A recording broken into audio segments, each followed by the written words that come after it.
प्रिय बंधुओं, धर्मी प्रेमी सज्जनों, आज के इस सत्संग में हम आप सभी को कबीर सागर ग्रंथ की सच्चाई बताएंगे कि कबीर सागर ग्रंथ सत्य है या झूठ। सज्जनों, कबीर सागर एक अनसुलझी ग्रंथ है जिसको आज ज्यादातर कबीरपंथी मान्यता दे रहे हैं और बहुत सारे संत जो हैं आजकल के फेमस संत कबीर सागर की बात को सुना करके जनता को गुमराह कर रहे हैं। सज्जनों, कबीर सागर ग्रंथ को लोग परमात्मा सदगुरु कबीर साहब और धनी धर्मदास जी महाराज के बीच की गई वार्ता का नाम देते हैं कि उसी का नाम ही कबीर सागर ग्रंथ, वही वार्ता को ही कबीर सागर ग्रंथ में लिखा गया है। प्यारे सज्जनों, बहुत से भक्तों ने मुझसे कबीर सागर ग्रंथ के विषय में पूछा, कबीर सागर ग्रंथ की सृष्टि रचना मुझसे पूछी और कबीर सागर ग्रंथ में जो काल के 12 पंथ का वर्णन है उसके विषय में मुझसे पूछा। तो जैसे ही मैंने कबीर सागर ग्रंथ में जो अनुराग सागर की सृष्टि रचना है जब मैंने पढ़ी तो मुझे वहीं से संदेह हो गया कि ये ग्रंथ सदगुरु कबीर साहब की ग्रंथ नहीं है।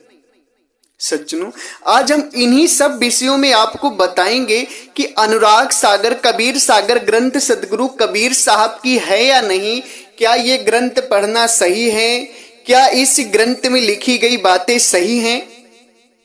इस चीज को जानना आप सबके लिए बहुत परम आवश्यक है, क्योंकि आज इतना बड़ा अंधविश्वास सतगुरु कबीर साहब के पंथ में फैल रहा है इस ग्रंथ को लेकर के, जो कि बहुत ही ज्यादा नुकसानदायक है।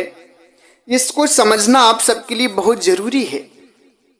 इसी संदर्भ में 22 जून को होने वाले सदगुरु प्राकट्य महोत्सव में सदगुरु के परम भक्त बस्ती राम कटारिया जी, जो हरियाणा जिला झज्जर ग्राम सोलदा की धरती से हैं, ये 16वीं बार सदगुरु प्राकट्य महोत्सव में अपना दिव्य दान भेजे हैं। खूब खूब आशीर्वाद बस्ती राम कटारिया जी को। बहुत ही सुंदर स्वभाव है, अति सुंदर भाव है इनका, सदगुरु में हमेशा सेवा देते रहते हैं। सज्जनों, कबीर सागर ग्रंथ जब मैंने पढ़ी तो कबीर सागर ग्रंथ में युगलानंद बिहारी जी प्रस्तावना में लिखते हैं कबीर सागर ग्रंथ की सच्चाई। कबीर सागर ग्रंथ की सच्चाई युगलानंद बिहारी जी प्रस्तावना में लिखते हैं कि कबीर सागर कोई एक ग्रंथ नहीं है। कबीर सागर ग्रंथ में कुल 46 किताबें मिल करके कबीर सागर ग्रंथ बनाया गया है। जिस बात को प्रस्तावना में लिख रहे हैं कि कबीर सागर ग्रंथ को 46 प्रतियां मिलाकर बनाया गया है। 46 प्रतियां, जिनमें से जो सबसे पुरानी प्रति यानी कि जो सबसे पुरानी लिपि है, जो हस्तलिखित लिपि है, जो सबसे पुरानी युगलानंद बिहारी जी को लगी, वो प्रमोद गुरु बालापीर जी के कार्यकाल की है। प्रमोद गुरु बालापीर जी धर्मदास वंश परंपरा में चौथे गुरु, शायद चौथे वंश प्रतापी हुए। वंश परंपरा में आप सभी जानकारी करेंगे।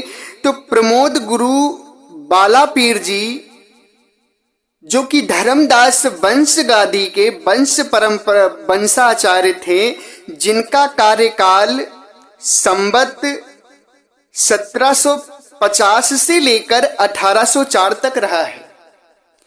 तो युगलानंद बिहारी जी कबीर सागर ग्रंथ की प्रस्तावना में लिखते हैं कि कबीर सागर ग्रंथ में जो सबसे पुरानी लिपि डाली गई है, जो सबसे अति पुरानी हस्तलिखित लिपि किताब है, वो किताब प्रमोद गुरु बाला पीर जी के कार्यकाल की लगती है।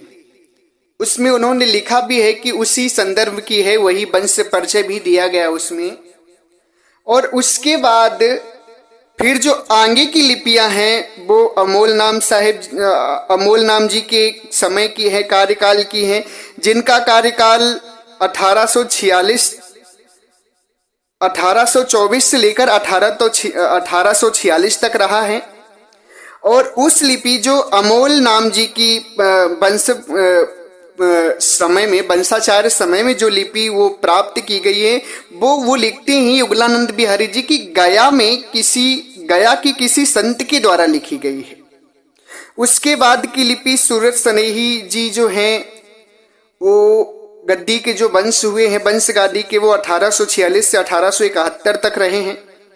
इसी तरीके से अन्य संतों ने वंश गद्दियों में जो लोग वंश आचार्य होते गए, वो अपने विचारों को लिपिबद्ध करते गए। और सबसे जो पुराना विचार है वो प्रमोद गुरु बाला पीर जी के समय का है। प्यारे भक्तजनों, धर्म प्रेमी सज्जनों, मैं जो भी बात बता रहा हूं कबीर सागर ग्रंथ से ही लेकर बता रहा हूं, आप सभी उसको पढ़ लीजिएगा।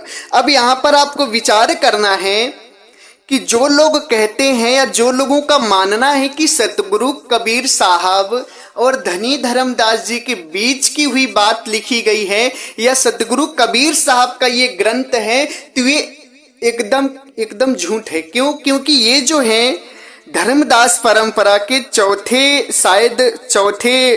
वंशाचार्य प्रमोद गुरु बाला पीर जी हुए हैं। उनके कार्यकाल में कबीर सागर ग्रंथ की प्रथम लिपि जो सबसे पुरानी लिपि है वो लिखी गई है। और उससे करीब 300 वर्ष पहले सतगुरु कबीर साहब हुए हैं और धनी धर्मदास जी भी पहले हुए हैं। तो सज्जनों, यहाँ पर आपको विचार करना है कि जो लोग आपको कबीर साहिब का ग्रंथ बताकर कबीर सागर पढ़ाते हैं या कबीर सागर की बात बताते हैं, वो सरासर अज्ञानी हैं। ना उन्हें सतगुरु कबीर साहब का ज्ञान है, ना ही उन्हें अनुराग सागर ग्रंथ की सच्चाई पता है। सज्जनों, अनुराग सागर ग्रंथ किसी भी एंगल से, किसी भी तरीके से, किसी भी नजरिए से सतगुरु कबीर साहब का ग्रंथ नहीं है। ना ही उसमें सतगुरु कबीर साहब का ज्ञान है, ना ही सतगुरु कबीर साहब कबीर सागर ग्रंथ के विषय में बोले हैं। 46 किताबों को मिला करके, उसमें प्रस्तावना में जब आप सभी पढ़ेंगे तो 46 किताबों को मिला करके कबीर सागर ग्रंथ बनाया गया है। 46 किताबों को मिलाकर कबीर सागर ग्रंथ बनाया गया है और 46 किताबों को 46 लोगों ने लिखा है। तरह तरह के संतों की बात को जोड़ करके कबीर सागर ग्रंथ बनाया गया है। ये सतगुरु कबीर साहब का ग्रंथ नहीं है, आप सभी जान जाइए। जो आप लोग सभी लोग सतगुरु कबीर साहब का ग्रंथ मानते हैं और आजकल के जो अज्ञानी संत, मूर्ख संत जो हैं, मैं इसलिए उन्हें मूर्ख कह रहा हूं क्योंकि उन्हें ज्ञान नहीं है इस बात का, और जिससे ज्ञान नहीं होता है सत्य चीज का, वो मूर्ख ही होता है। ऐसे संत जो आपको आज बेवकूफ बना रहे हैं और अनुराग सागर की बात को बताकर आपको छल रहे हैं, आपके साथ विश्वासघात कर रहे हैं, उनसे सावधान होने के लिए मैं इस सत्संग को डाल रहा हूं। आप सभी बड़े ध्यान से सुनिएगा। अनुराग सागर सतगुरु कबीर सागर ग्रंथ जो है, ये सतगुरु कबीर साहब का नहीं है, ये ग्रंथ संतों का लिखा गया है और ये मनमती संतों का है। कोई इसमें ज्ञान की बात या सार बात नहीं है, क्योंकि हर बात का मैं पर्दाफाश करूंगा अभी इसी सत्संग में। आप सभी ध्यान से इस बात को सुनिएगा, हर बात का मैं पर्दाफाश करूंगा। अनुराग सागर कबीर सागर जो ग्रंथ है, जिसको लेकर पूरा संसार के जो सदगुरु कबीर साहब के पंथ के ज्यादातर लोग हैं वो मान रहे हैं और संत लोग उसी की अज्ञानता में आपको फंसा रहे हैं। आपको सदगुरु की मूल वाणी बीजक साखी ग्रंथ भजनावली से दूर किया जा रहा है और पाखंडवाद में आपको पूरी तरह से पिरोया जा रहा है। आप समझ नहीं पा रहे हैं। सज्जनों, आप सभी से मेरा एक ही निवेदन है कि इस सत्संग को आप निष्पक्ष भाव से सुनिएगा, तभी अनुराग सागर या कबीर सागर ग्रंथ की सच्चाई समझ में आपको आएगी। और मैं पूरी तरह से विधिवत ढंग से इसकी सच्चाई को आपके सामने लाऊंगा। सर्वप्रथम तो आप इसकी सृष्टि रचना पर ध्यान दीजिए। अनुराग सागर की सृष्टि रचना, अनुराग सागर ग्रंथ जो है वो कबीर सागर ग्रंथ में ही अनुराग सागर ग्रंथ भी है, क्योंकि 46 किताबें मिलाकर बना है ना, तो उसमें अनुराग सागर जो विषय है उसमें एक अनुराग सागर दिया गया है, कई करीब 100-150 पन्नों का है, मैंने उसको पढ़ा। तो उसमें सृष्टि की रचना को लेकर कुछ बातें कही गई हैं जो कि सरासर मनगढ़ंत काल्पनिक बनाई गई हैं। किस तरीके से काल्पनिक है आप सभी को सुनना है। उसमें लिखा गया है, सबसे पहली बात तो सृष्टि की रचना के लिए और सत्पुरुष को खुश करने के लिए निरंजन ने 70 युग एक पैर पर खड़े होकर तपस्या की। एक पैर पर खड़े होकर तपस्या की, तो उसमें कहते हैं सत्य पुरुष के 16 सूत हुए हैं। 16 सूत की भी बात अज्ञान में है। सदगुरु के देश में जितनी भी आत्माएं हैं, जो भी सदगुरु के देश में अमरलोक में आत्माएं हैं सतपुरुष के देश में, वो सारे के सारे सदगुरु के सूत है। 16 सूत, ये कोई वो नहीं कि 16 ही पुत्र सदगुरु के हुए हैं। अगर 16 पुत्र सदगुरु के हैं तो उनकी माता भी होनी चाहिए, मगर ऐसा नहीं है। सदगुरु के अनेक आत्माएं सदगुरु से हैं वहां पर, जो अनेक उनके पुत्र कहलाते हैं, उनके सूत कहलाती हैं। 16 सूत की बात कहीं भी सदगुरु अपनी वाणी में नहीं बोले हैं। ये 16 सूत की बात बीजक, साखी ग्रंथ, भजनावली किसी भी वाणी में नहीं मिलता है 16 सूत की बात। ये 16 सूत की बात एक मनगढ़ंत की कहानी है, और उसी 16 सूतों में एक ज्ञानी जी को सदगुरु कबीर साहब को भी एक सूत बता दिया गया है, जो कि सदगुरु कबीर साहब स्वयं परमात्मा है। और उसमें 16 सूतों में ज्ञानी जी जो है, उसको ज्ञानी जी को सदगुरु कबीर साहब को ही ज्ञानी जी बताया गया, जो कि सरासर गलत है। ये किस तरीके से गलत है आइए हम सभी जानते हैं। सज्जनों, निरंजन ने सृष्टि रचना के लिए एक पैर पर खड़े होकर 70 युग तपस्या की। फिर सत्पुरुष पूछते हैं कि ज्ञानी जी को भेजते हैं कि जाओ पूछो निरंजन क्या चाहता है। मैं जो अनुराग सागर की बात है वो शॉर्टकट तरीके से आपको समझाऊंगा, बाकी तो चीजें आप लोग इतने दिन से पढ़ रहे हैं उसे जानते ही होंगे। तो ज्ञानी जी जब आते हैं तो निरंजन से कहते हैं, भाई तुम क्यों तपस्या कर रहे हो? तो निरंजन कहता है कि मैं अलग रहना चाहता हूं और सृष्टि बनाना चाहता हूं, मुझे कोई बड़ा सा लोक मिल जाए, उसमें मैं रहना चाहता हूं। इस तरह से उसमें लिखा है अनुराग सागर में। तो ज्ञानी जी सत्पुरुष के पास जाते हैं और कहते हैं कि निरंजन एक लोक चाहता है वगैरह वगैरह। तो सत्पुरुष फिर कहते हैं कि उसे मानसरोवर दे दो। उसके बाद मानसरोवर में भी वो खुश नहीं रहता, फिर तपस्या करता है, फिर सदगुरु भेजते हैं और फिर वो कहता है कि सदगुरु कहते हैं कि चलो उसे कुर्म के पास भेज दो, और वो सृष्टि बनाना चाहता है तो सृष्टि का सामान कुर्म से उसे मिल जाएगा। किससे मिल जाएगा? कुर्म से। सज्जनों यहाँ पर ध्यान से सुनिएगा आप। और सत्पुरुष कहते हैं कि कुर्म निरंजन से बड़ा है, तो कुर्म से विनय पूर्वक सृष्टि का सामान मांग ले और अपनी सृष्टि बनाए जाकर।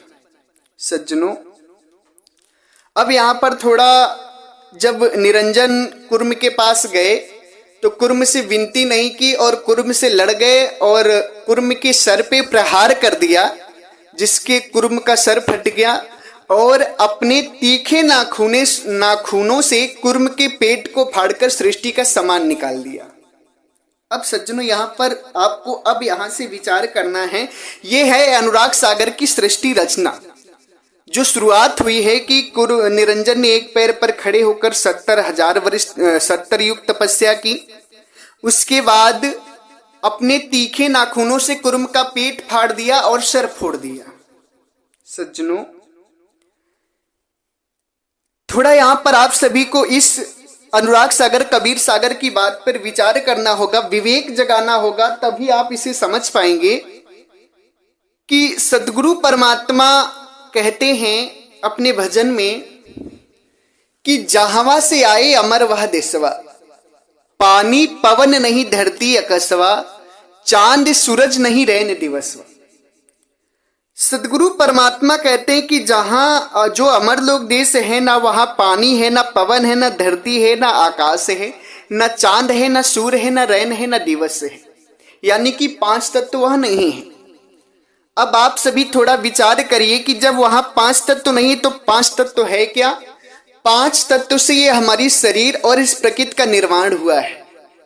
पांच तत्व से हमारी शरीर और इस प्रकृति का निर्माण हुआ है।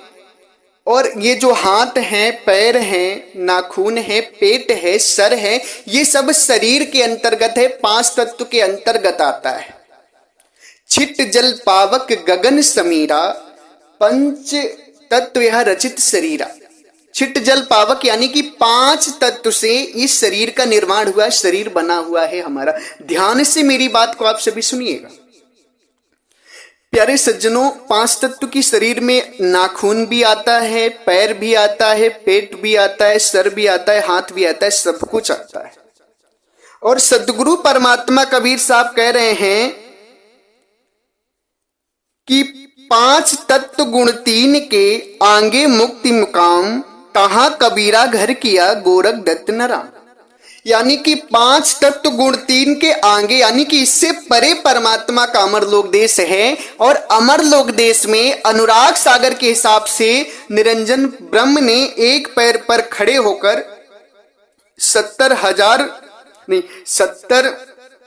युग तपस्या की। 70 युग तपस्या की। अब थोड़ा विचार करिए, जब अमरलोक देश में पांच तत्व तो है ये नहीं है, तो ब्रह्म किस पैर पर खड़े होकर तपस्या किया?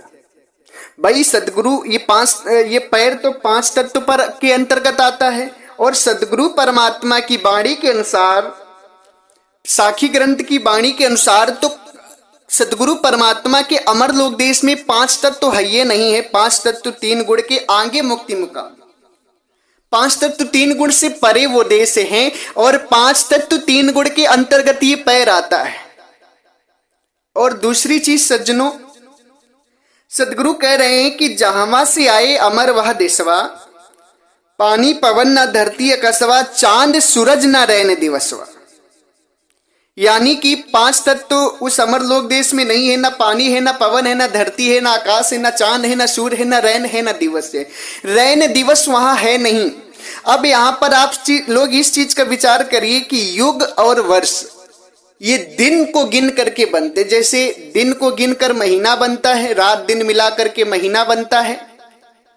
उसके बाद दिन से साल बनता है और साल से युग बनता है। यानी कि मूल दिन और रात होता है। दिन और एक रात और एक दिन को मिलाकर 24 घंटा बोला जाता है।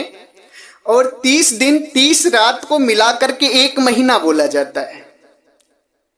यानी कि दिन रात से महीना बनता है और दिन रात से साल ही भी बनता है और साल से युग बनता है। प्यारे सज्जनों, अब यहां पे आप विचार करिए कि जब वहां दिन रात है ये नहीं है, तो वहां 70 युग गणना किसने की? और दूसरी चीज, यहां युग इसलिए है क्योंकि जैसे ब्रह्म की जो शरीर है, जो सृष्टि है, 4 युग के बाद विनाश हो जाती है। हर चीज को आप गहराई से समझते चलेंगे, तब अनुराग सागर और कबीर सागर ग्रंथ का पर्दाफाश हो पाएगा। यहां पर युग किसको कहते हैं? सतयुग, त्रेता, द्वापर, कलयुग, यानी कि 4 युग हैं। 4 युग का मतलब होता है ब्रह्म, 4 युग के बाद सृष्टि का विनाश हो जाता है। सतयुग, त्रेता, द्वापर, कलयुग। अब ये कलयुग लास्ट चल रहा है, इसका विनाश हो जाता है। क्यों? क्योंकि 4 युग यानी कि ब्रह्म ने जो सृष्टि बनाई वो ब्रह्म के शरीर में ही वो सृष्टि है। अब ब्रह्म की जो बचपना होता है वो सतयुग है, जवानी होता है जो वो त्रेता है, और ढलानी द्वापर है, और बुढ़ापा जो है वो कलयुग है। यानी कि चौथी अवस्था ब्रह्म की चली, इसके बाद इसका विनाश हो जाता है। विनाश हो जाता है यानी कि 4 युग के बाद इस शरीर का, इस सृष्टि का विनाश होता है। तो युग, 4 युगों के बाद अब ब्रह्म जो अमरलोक देश में 70 युग तपस्या किया। तो युग जब वहां पर है तो वहां विनाश भी होना चाहिए, क्योंकि यहां तो युग के बाद विनाश हो रहा है ना 4 युग के बाद। तो पता नहीं कितनी बार सृष्टि का विनाश हुआ होगा, वहां पर अमरलोक देश का विनाश हुआ होगा। और जब वहां पर विनाश हुआ होगा तो यहां पर विनाश होता है तो एक भी लोग नहीं बचते, तो वहां पर ब्रह्म कैसे बच गया भाई? 70 युग तक ब्रह्म कैसे खड़ा रहा जब विनाश हुआ होगा? तो सज्जनों, यदि सदगुरु की वाणी की गहराइयों में आप जाएंगे तो पूरी अनुराग सागर, कबीर सागर ग्रंथ झूठी साबित हो जाती है। क्योंकि रात दिन मिलाकर साल बनते, साल से युग बनते और 4 युग के बाद सृष्टि का विनाश हो जाता है। और वहां 70 युग ब्रह्म कैसे खड़ा होकर तपस्या किया? जब 5 तत्व है ही नहीं तो वहां ब्रह्म किस पैर पर खड़े होकर तपस्या किया? आप सभी जरा विचार करिए। और जब वहां रात दिन है नहीं तो युग कैसे बना? और युग बना भी तो 4 युग के बाद यहां सब विनाश हो जाता है, तो वहां पर वो रुका कैसे रहा? वहां विनाश क्यों नहीं हुआ? तो सज्जनों, सतगुरु कबीर साहब की वाणी से सरासर ये बात गलत साबित होती है कि ब्रह्म निरंजन ने एक पैर पर खड़ा होकर 70 युग तपस्या किया। ये सरासर वाणी गलत है।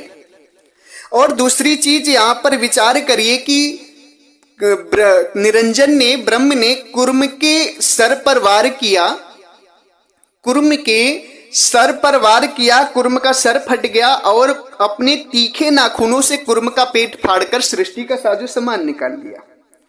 सज्जनों, आप विचार करिए कि जब वहां 5 तत्व 3 गुण है नहीं और 5 तत्व 3 गुण की बनी सृष्टि नहीं है वहां पर, तो फिर ब्रह्म ने कैसे अपने नाखूनों से कुर्म का पेट फाड़ा, सर पर मारा?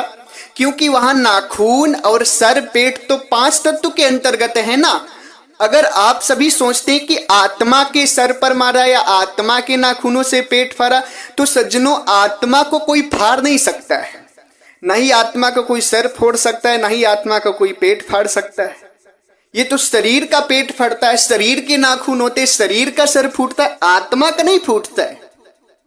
आत्मा को अग्नि से जला भी नहीं सकते हैं आप। यानी कि जो अनुराग सागर, कबीर सागर में जो बात लिखी सरासर गलत है, क्योंकि वहां 5 तत्व तो है नहीं और 5 तत्व के अंतर्गत नाखून आते हैं, 5 तत्व के अंतर्गत पेट आता है और 5 तत्व के अंतर्गत सर आता है। विचार करिए आप लोग। और वहां पे सदगुरु कह रहे हैं कि संतोष सो निज देश हमारा, जहां जाए फिर हंस ना आवे भव सागर की धारा। 5 तत्व गुण 3 नहीं है, नहीं वहां सृष्टि पसारा, तहां न माया कृत प्रपंच है लोक कुटुंब परिवार। सदगुरु कहते हैं संतजनों, मेरा देश ऐसा है कि जहां जाने के बाद ये हंस इस दुख में नहीं आता है। 5 तत्व गुण 3 नहीं है, ना वहां सृष्टि पसारा, ना वहां 5 तत्व है, ना 3 गुण है और ना ही वहां सृष्टि का पसार है। जैसी तुम सृष्टि वहां देख रहे हो वैसी वहां सृष्टि का पसार नहीं है। दूसरी चीज, जब वहां सृष्टि का पसार नहीं है, 5 तत्व गुण 3 नहीं है, तो वहां ब्रह्म के नाखून कैसे निकल आए? क्योंकि वहां 5 तत्व है नहीं और नाखून 5 तत्व के अंतर्गत आता है। नाखून 5 तत्व के। अगर आप विवेकी होंगे तो जरूर इस बात को समझेंगे। मैं आपको बहुत बड़े भ्रम, पाखंड और अंधविश्वास से निकाल रहा हूं आज। विवेक जगाओ और इस ग्रंथ के पाखंड से निकल जाओ, नहीं तो जीवन में मुक्त नहीं हो पाओगे कभी।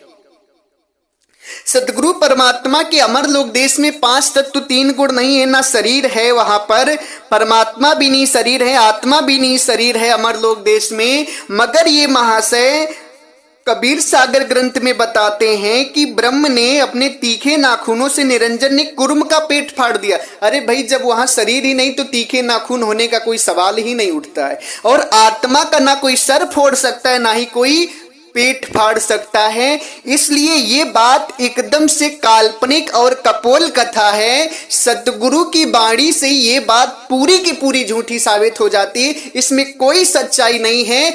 अनुराग सागर, कबीर सागर ग्रंथ झूठ है। ये सतगुरु कबीर साहब के ग्रंथ हैं ही नहीं, ये सारे के सारे ग्रंथ मिथ्या हैं, कपोल और काल्पनिक हैं। सज्जनों, सतगुरु क्या कहते हैं? बिन पावन का पंथ है, बिन बस्ती का देश, बिना देह का पुरुष है, नहीं कोई कहत संदेश। सदगुरु कहते हैं कि अमर लोक देश बिन पावन का पंथ है, वहां पर पांव नहीं है, बिना पांवों की रास्ता है वहां पर। और बिन बस्ती का देश, वहां पर बिना बस्ती का देश है, अलौकिक देश है परमात्मा का। और बिना देह का पुरुष है, वहां पर परमात्मा नहीं शरीर है, बिना देह के हैं वहां पर परमात्मा। नहीं कोई कहत संदेश, इस बात को कोई नहीं जान पा रहा है। सज्जनों, जब वहां परमात्मा नहीं शरीर है तो आत्मा भी नहीं शरीर है, तो वहां पर कैसे ब्रह्म का पैर जम गया, कुर्म का सर फट गया, पैर फाट गया है, निरंजन के नाखून जग गए। आप सभी विचार करिए, विवेक की आंख जगाइए और इस सब को जान लीजिए कि पूरी की पूरी तरह से ये सब एकदम से झूठ, पाखंड और फरेब से भरी किताब है ये। सज्जनों, अब ये जो कहते हैं कि ब्रह्म के पेट को फाड़ करके सृष्टि का साजो सामान लेकर आया है कुर्म, और ये सब बनाया है, पानी पवन सब लेकर आया है, तो मगर ये बात सज्जनों सदगुरु की बीजक ग्रंथ से एकदम असत्य साबित होती है। और उसके बाद जो कहते हैं कि निरंजन, अनुराग सागर में लिखा है कि निरंजन ब्रह्म के लिए आद्या ने, सदगुरु ने आद्या बनाकर भेजी परमात्मा ने, और निरंजन ब्रह्म आद्या की सुंदरता को देखते निगल गया, और निकलने के बाद वो जब सदगुरु ने रात मारी तो उल्टी हुई, तो आद्या निकली तो बेटी बन गई, फिर उसके साथ संभोग किया। यानी कि सारी की सारी काल्पनिक कपोल कथा है। सदगुरु परमात्मा, ये बताइए, परमात्मा ज्ञानी होते हैं, एक बच्चा सृष्टि बनाने जा रहा है, गलत करने जा रहा है, और सदगुरु उसको एक लड़की बनाकर देंगे कि नहीं जाओ लड़की, तुम उसके साथ दुख पाओ। और दूसरी चीज, तन की जाने मन की जाने चित्त की जाने चोरी, उन साहिब से क्या छुपी है जिनके हाथ में डोरी। तन की जाने मन की जाने चित्त की जाने चोरी, तन की भी जानते हैं परमात्मा, मन की भी जानते, चित्त की भी चोरी जानते हैं। तो सत्य पुरुष ने आद्या को भेजने से पहले सत्य पुरुष को सोचना चाहिए था ना कि अगर हम ब्रह्म के पास आद्या को भेजेंगे तो ब्रह्म इसको निगल जाएगा। मगर सत्पुरुष ऐसा नहीं जान पाए। क्यों? क्योंकि बात ही कपोल कथा है। परमात्मा क्यों नहीं जानते? परमात्मा ने किसी आद्या को नहीं भेजा है, और ना ही परमात्मा ने पानी पवन सृष्टि का साजो सामान दिया है, धरती दी है, आकाश दिया है, पताल दिया है, ना ही पांच तत्व दिए, कुछ भी परमात्मा नहीं दिए हैं। सदगुरु परमात्मा कबीर साहब भी भजन के माध्यम से अपनी वाणी में स्वयं बताते हैं सृष्टि रचना के प्रकरण को। सदगुरु कहते हैं, निरंजन जाल पसारा संतो निरंजन जाल पसारा, स्वर्ग पताल रचो मृत्यु मंडल तीन लोक विस्तारा। स्वर्ग पताल रचो मृत्यु मंडल तीन लोक विस्तारा, निरंजन जाल पसारा संतो निरंजन जाल पसारा। ठावे। उसके बाद सदगुरु की पूरा भजन है, मुझे उतना याद नहीं है, मगर सदगुरु का जो भाव है कहने का, वो कह रहे हैं कि सृष्टि के पूरे जाल को ब्रह्म ने बनाया, इसमें परमात्मा का कोई दोष नहीं है। ब्रह्म ने ही स्वर्ग पताल मृत्यु मंडल की स्थापना की है, ब्रह्म ने ही सब कुछ रचा है, बनाया है। ये परमात्मा ने इसे स्वर्ग पताल या मृत्यु मंडल कुर्म के पेट से लाने का आदेश नहीं दिए, ना ही ये सब स्वर्ग पताल मृत्यु मंडल पांच तत्व तीन लोग अमर लोक देश में है, वहां कुछ भी नहीं है। और दूसरी चीज जो कहते हैं कि सत्पुरुष ने आद्या को बना करके ब्रह्म के पास भेजा, ऐसा कुछ भी बात नहीं है, ये अज्ञानता है। सदगुरु की बीजक को जब उठाकर देखेंगे तो बीजक की प्रथम रमैनी और द्वितीय रमैनी में सदगुरु कहते हैं, अंतर ज्योत शब्द एक नारी हरि ब्रह्मा ताके त्रिपुरारी। यानी कि जब परमात्मा के देश से ब्रह्म अलग हो गया और अलग होकर के अचेत हुआ, चेत से जब चेत में आया तो उसने अपने अंदर जो प्रकाश देखा, प्रकाश को देखकर एक नारी की इच्छा जगी और उसने शब्द किया तो एक नारी हुई। उसी को सदगुरु दूसरी वाणी में कहते हैं, दूसरी रमैनी में, कि जीवी रूप एक अंतर बासा अंतर ज्योति कीन प्रकाशा, इच्छा रूपी नारी अवतरी और तासु नाम गायत्री धारी। तेहि नारी के पुत्र तीन भयहूँ और ब्रह्मा विष्णु महेश्वर नाऊ। आद्या की उत्पत्ति को लेकर, गायत्री आद्या जिसको गायत्री कहते हैं, उसकी उत्पत्ति को लेकर सदगुरु परमात्मा बीजक में बताते हैं, अपनी वाणी में बताते हैं। जो सदगुरु की मूल ग्रंथ बीजक है, सदगुरु कहते हैं कि जीव रूप एक अंतरवासा अंतरज्योत कीन प्रकाशा, इच्छा रूपी नारी अवतरी तासु नाम गायत्री धरी। ब्रह्म की इच्छा से नारी का अवतरण हुआ जिसका नाम गायत्री पड़ा, आद्याष्टांगिनी उसी को कहते। सत्य पुरुष ने बनाकर आद्याष्टांगिनी को ब्रह्म के पास नहीं भेजा, ब्रह्म ने अपनी इच्छा से आद्या को बनाया है, उत्पन्न किया है। सज्जनों, जो अनुराग सागर में बात लिखी है सरासर गलत लिखी है। मैंने भी सृष्टि रचना नामक वीडियो बनाकर डाल दिया है जिसको आप सभी सुनेंगे। मेरा सृष्टि रचना किस तरीके से हुई है पूरी तरह से मैंने पर्दा उठा दिया है, सत्संग का नाम है। उस सत्संग को आप सभी जाकर सुनिए। उसमें विधिवत तरीके से हमने इस बात को बताई, सृष्टि रचना, असली सृष्टि रचना कैसे हुई है। ये जो अनुराग सागर कबीर सागर ग्रंथ में सृष्टि रचना लिखी है ये सरासर गलत है। ये सदगुरु की वाणी नहीं है, सदगुरु की वाणी कटती नहीं है, अकाट्य वाणी है। मगर ये जो कबीर सागर ग्रंथ की बात है स्वयं सदगुरु की वाणी से ही कट रही है पूरी पूरी। सज्जनों, आप सभी जरूर इस ग्रंथ पर विचार करिए, इस ग्रंथ का बहिष्कार करिए, क्योंकि इस ग्रंथ को लेकर के बहुत सारे संत लोग आपको बेवकूफ बना रहे हैं, आपको मूर्ख बना रहे हैं और आपको ठग रहे हैं, लूट रहे हैं।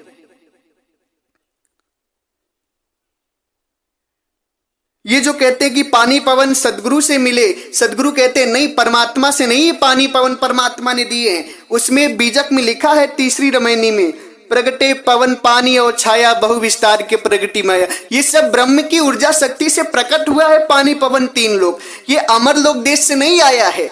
मैंने विधिवत सृष्टि रचना वीडियो एक सत्संग में डाला है, उसे आप सभी सुनिएगा तो उसमें पूर्णतः आपको समझ में आ जाएगा। उसके बाद सज्जनों, इस ग्रंथ में अनुराग सागर में एक सबसे बड़ा अज्ञानता जो फैलाया गया है कि काल के 12 पंथ की काल के 12 पंथ काल ने चलाए हैं, जिसमें नारायण दास जी का पंथ है, यागो दास जी का पंथ है, सूरत गोपाल दास जी का पंथ है, मूल निरंजन पंथ है, टकसारी पंथ है, भगवान दास जी का पंथ है, सतनामी दरिया दास जी का पंथ है, कमाली पंथ है, राम कबीर पंथ है, प्रेम धाम की वाणी, जीवा तत्व, गरीब दासी पंथ। ये 12 पंथ उसमें काल के बताए गए हैं। जबकि इन 12 पंथों में से किसी पंथ का वर्णन सदगुरु कबीर साहब की वाणी में नहीं है कि काल के हैं। ये एक मन गढ़ंत किताब है। और ये 12 पंथ क्यों बनाए गए, मैंने पहले भी वीडियो में 12 पंथ की सच्चाई बताते हुए मैंने कहा है, कबीर सागर ग्रंथ की सच्चाई और काल के 12 पंथों की सच्चाई बताते हुए मैंने उस वीडियो में बताया है कि जो 12 पंथ काल के ही क्यों बनाए गए। ये सतगुरु कबीर साहब ने नहीं बनाए हैं, ये काल के पंथ नहीं है। ये जो इसमें जो सूरत गोपाल जी का पंथ है वो तो सदगुरु कबीर साहब का ही गद्दी है। काशी बनारस में लहर तारा में सदगुरु परमात्मा कबीर साहब प्रकट हुए और कबीर चौरा में लालन पालन हुआ उनका। तो कबीर चौरा गद्दी आचार्य गद्दी नाम से पूरे विश्व में फेमस है। अब ये काल के 12 पंथ का भी हम आपको बताते हैं कि काल के 12 पंथ जो इसमें अनुराग सागर में लिखे सरासर गलत हैं, मनगढ़ंत हैं। ये एक तरह की राग द्वेष ईर्षा है, आपसी झगड़ा है, इसमें कोई हकीकत नहीं है। बात क्या है आपको हम पूरी तरह से बताते हैं। सज्जनों, धनी धर्मदास जी सदगुरु परमात्मा कबीर साहब के शिष्य थे। इस बात को लेकर के कबीर चौरा गद्दी जो है वो सदगुरु कबीर साहब की मूल गद्दी है, हम सभी की आचार्य गद्दी है। जो भी कबीर पंथी सबका तीर्थ स्थान कबीर चौरा मठ है, क्योंकि सदगुरु परमात्मा कबीर साहब 120 वर्ष वहीं से रहकर ज्ञान दिए हैं हर जगह। तो सज्जनों, उस गद्दी के प्रथम आचार्य जो हुए वो सूरती गोपाल दास जी महाराज हुए, जिनका नाम सर्वजीत भी था। उनकी कहानी भी हम बता चुके हैं यूट्यूब में, अन्य सत्संगों में बता चुके हैं, आप सभी सुन सकते हैं। तो सूरती गोपाल जी सदगुरु के मगहर में अंतर ध्यान होने के बाद सूरत गोपाल जी सदगुरु की आचार्य गद्दी के प्रथम आचार्य बने हैं जाकर सदगुरु के बाद। तो सज्जनों, धनी धर्मदास जी साहिब के शिष्य थे। इस नाते धनी धर्मदास जी के वंशज जो हैं उनमें ये मान्यता थी कि जब उनके बच्चों की शादी होती थी तो वो लोग बंदगी करने के लिए, मत्था टेकने के लिए दामाखेड़ा से अपनी वंश गद्दी से सदगुरु कबीर साहब की गद्दी कबीर चौरा मठ आते थे वाराणसी। और वो जो माथा टेकने आते थे जब वो, तो सदगुरु कबीर चौरा के जो आचार्य थे वो प्रेम और व्यवहार में यहाँ से तेल और हल्दी भेजते थे। प्रेम में व्यवहार स्वरूप तेल और हल्दी भेजते थे। बड़ा अच्छा प्रेम चलता था। जब भी किसी धर्मदास जी महाराज के वंश परंपरा में किसी की भी शादी होती थी तो वो लोग साहेब चौरा में, कबीर चौरा मठ में मत्था टेकने आया करते थे। उसके बाद कुछ दिनों बाद, कुछ समय तक ये क्रिया चलती रही। एक बार धर्मदास जी वंश परंपरा के आचार्य आए हुए थे कबीर चौरा माथा टेकने के लिए और बैठे हुए थे सभी लोग। तब तक कुछ राजा कहीं बाहर से सदगुरु के स्थान के दर्शन करने आए और दर्शन करने के बाद जो कबीर चौरा मठ के आचार्य थे उनसे मिले और मिलने के बाद उन्हें प्रणाम किया। प्रणाम करने के बाद बैठ गए तो बगल में धर्मदासी वंश परंपरा के भी आचार्य बैठे थे। तो जो बाहरी राजा थे उन्होंने कबीर चौरा मठ के आचार्य से पूछा कि ये बताइए कि ये जो बैठे हैं ये कौन है, क्योंकि धनी धर्मदास जी के परंपरा के जो वंशाचार्य होते थे उस समय का पहनावा ओढ़ावा राजाओं की तरह रखते थे। संपन्न थे, धनी थे तो राजाओं की तरह पहनावा ओढ़ावा रखते थे। तो जो कबीर चौरा मठ के आचार्य हैं उन्होंने इतनी बात कह दी कि ये हमारे शिष्य हैं सज्जनों। जबकि धनी धर्मदास जी के वंश परंपरा के वो जो लोग थे वो आचार्य थे। तो आचार्य को सुनकर बड़ा बुरा लगा कि ये भी आचार्य हैं कबीर चौरा मठ के और हम हैं धनी धर्मदास जी के वंश परंपरा के आचार्य। तो इन्होंने मुझे शिष्य कैसे कह दिया। इनको ये कह देना चाहिए था कि मैं ये भी भाई धनी धर्मदास जी के वंश परंपरा के आचार्य हैं। इतनी सी बात उनको बुरी लग गई धनी धर्मदास जी महाराज के वंश परंपरा के आचार्य को और वो उसी क्षण उठे और वहां से चले आए। आ करके इतनी ज्यादा बुराई हो गई आपस में, इतनी ज्यादा राग द्वेष ईर्षा हो गया कि इन्होंने, जो बाद में मैं बता रहा हूं ना कि कई बार ये कबीर सागर ग्रंथ कई संतों ने मिलकर लिखा है, तो उसी में से उन्होंने कबीर साहिब की आचार्य गद्दी को काल की गद्दी बता दी कि ये काल का पंथ है, जो यहाँ जाएगा वो काल के नरक में जाएगा, जो इसके विचार को मानेगा वो काल के नरक में जाएगा। यही कारण है। उसके बाद जब ये बात चारों तरफ फैली कि धनी धर्मदास जी के वंशजों ने सदगुरु कबीर साहब की गद्दी को काल की गद्दी बता रहे हैं, तो उसके बाद गरीबदास जी महाराज और भगवान दास जी महाराज के पंथ के लोग, दरियादास जी महाराज के पंथ के लोग, कमाली पंथ के लोग, ये सारे लोगों ने, जिन लोगों ने जीवा तत्व के पंथ के लोग कबीर चौरा का सपोर्ट किए कि नहीं कबीर चौरा सदगुरु की गद्दी है, ये काल की गद्दी नहीं है, तो इन लोगों ने, धनी धर्मदास जी के वंश परंपरा के लोगों ने इन लोगों को भी काल का गद्दी साबित कर दिया, काल का पंथ घोषित कर दिया। सज्जनों, मूल जो है काल का पंथ बनाने, 12 पंथ बनाने के पीछे की सच्चाई यह है। इन लोगों को भी काल का पंथ घोषित कर दिया। उसके बाद और भी नारायण दास जी का पंथ ले लिया, यागोदास जी का टकसारी पंथ, मतलब प्रेम धाम की वाणी, कई प्रकार के लोगों को लेकर के इन्होंने काल के 12 पंथ बना दिए। किस बात को लेकर कि कबीर चौरा मठ के आचार्य ने उन्हें आचार्य ना कहकर शिष्य बना दिया। वैसे हकीकत देखी जाए तो जब धनी धर्मदास जी महाराज के गुरु सदगुरु कबीर साहब थे, तो धनी धर्मदास जी के परंपरा में जितने भी लोग होंगे वो शिष्य प्रणाली में ही होंगे, और कबीर चौरा मठ के जितने भी आचार्य होंगे वो सब गुरु प्रणाली में जाएंगे, गिने जाएंगे। मगर वो जो धर्मदास जी महाराज के वंश परंपरा के लोग थे वो इस बात को नहीं समझ पाए और अपने जीवन में एक बहुत बड़ा पाप करके चले गए वो। तो सज्जनों, इसी बात को लेकर के, बस इतनी छोटी सी बात को लेकर के उन्हें आचार्य ना कहकर शिष्य कह दिया गया।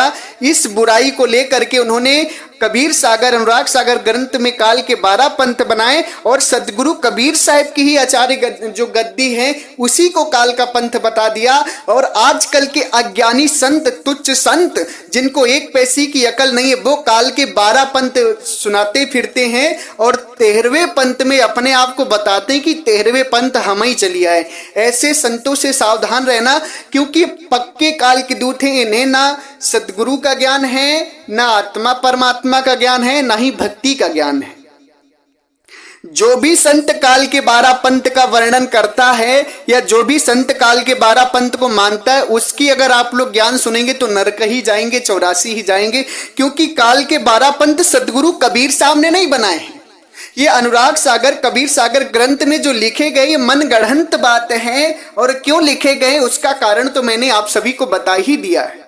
आज जो भी संत काल के 12 पंथ को चिल्ला रहे हैं, कह रहे हैं कि काल के 12 पंथ हैं, काल के 12 पंथ हैं और 13वें पंथ हम ही चले आए, ये सारे के सारे संत अज्ञानी हैं। इनको एक पैसे का ज्ञान नहीं है, कुछ भी ज्ञान नहीं। काल के पक्के दूत हैं, इनसे अगर आप जोड़ेंगे तो नरक ही जाएंगे, मैं लिख कर देता हूं। क्योंकि इनको जब इसी बात का पता नहीं लगा कि कबीर सागर ग्रंथ सदगुरु कबीर साहब की है, कि जीव की लिखी है, संत की लिखी है, तो ये आत्मा परमात्मा का ज्ञान इन्हें कहां से होगा।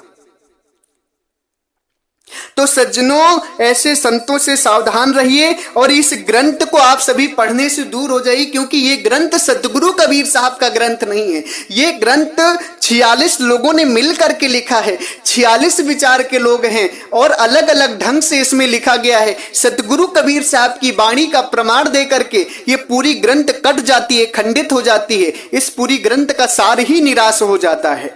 ये ग्रंथ सदगुरु कबीर साहब का ग्रंथ नहीं है, कबीर सागर ग्रंथ। ये ग्रंथ प्रमोद गुरु बालापीर दास जी महाराज के समय का प्रथम लिपि है। उसके बाद ये सब जो भी आचार्य होते गए अपना विचार जोड़ते गए और संतों ने भी अपने विचार जोड़े। क्योंकि प्रस्तावना में युगलानंद बिहारी जी ने सारी बात लिखी है कि 46 लिपियों को मिल करके एक ग्रंथ बनाया गया है ये। और सबसे पुरानी लिपि जो है प्रमोद गुरु बालापीर जी के कार्यकाल की पाई जाती है। तो सज्जनों, आप लोग यहां से विचार करिए और इस ग्रंथ से सावधान रहिए। सदगुरु की बीजक पढ़िए, साखी ग्रंथ पढ़िए, भजनावली पढ़िए। इसमें आपको मूल ज्ञान मिलेगा, सत्य ज्ञान मिलेगा, असली ज्ञान मिलेगा और आपके जीवन का कल्याण होगा। जो भी संत ये कबीर सागर की बात या अनुराग सागर की बात बताकर आपको ज्ञान देता हो, वो संत एकदम कम बुद्धि का है, उसे कोई भी ज्ञान नहीं है। और इसके साथ साथ मैं अभी अनुराग सागर ग्रंथ में और भी बहुत से खुलासे करूंगा, जिसके को सुन करके आपको पूरी तरह से यकीन हो जाएगा कि ये सदगुरु कबीर साहब का ग्रंथ नहीं। ये पार्ट 1 है, अभी पार्ट 2, पार्ट 3, पार्ट 4 कई प्रकार से हम इसको और भी गहराई से डालेंगे। इसमें अभी बहुत सी कमियां हैं जो मैंने देखी हैं, जो मुझे पूरी तरह से मैंने समझा कि ये कबीर साहब का ग्रंथ नहीं है, ये किसी संतों का लिखा हुआ है। और इसकी गहराई में जब उतरा तो मैंने पाया कि ये सत्य किसी संत का ही लिखा है। ये सतगुरु परमात्मा कबीर साहब का ग्रंथ नहीं है। ये ग्रंथ मनमती ढंग से, मन गढ़ंत ढंग से लिखा गया है। इसलिए प्यारे भक्तजनों, इस ग्रंथ के ऊपर आप सभी विचार करें और विचार करके भक्ति करें। अगर ऐसे संतों के चक्कर में, ऐसे ग्रंथों के चक्कर में पड़ जाएंगे तो जीवन का कल्याण नहीं होगा आपके। इसी के साथ मैं अपनी वाणी को विराम देता हूं। आप सभी लोग से मैं कहना चाहूंगा कि अगर आप किसी भी संत महात्मा गण या किसी भी महापुरुष को मेरी बातों से या मेरे वक्तव्य से दुख पहुंचा हो, कष्ट पहुंचा हो, तो मैं हाथ जोड़कर उनके पावन श्री चरणों में सर झुकाकर क्षमा प्रार्थी हूं। मैंने आपको दुख देने के लिए बात नहीं बोली है, मैं तो सतगुरु कबीर साहब की बात का प्रमाण देकर इस ग्रंथ को समझा रहा हूं कि ये ग्रंथ आपके लिए हितकारी नहीं है। अगर इसके बावजूद भी आपको बुरा लगता है, मेरी बात को दुख पहुंचता है आपके हृदय को, तो मैं आपके चरणों में सर झुकाकर क्षमा प्रार्थी हूं। एक बार प्रेम से बोलिए, सर्वव्यापक सर्व पूजनी परम पिता परमात्मा सदगुरु बंदी छोर कबीर साहिब को साहेब बंदगी साहेब।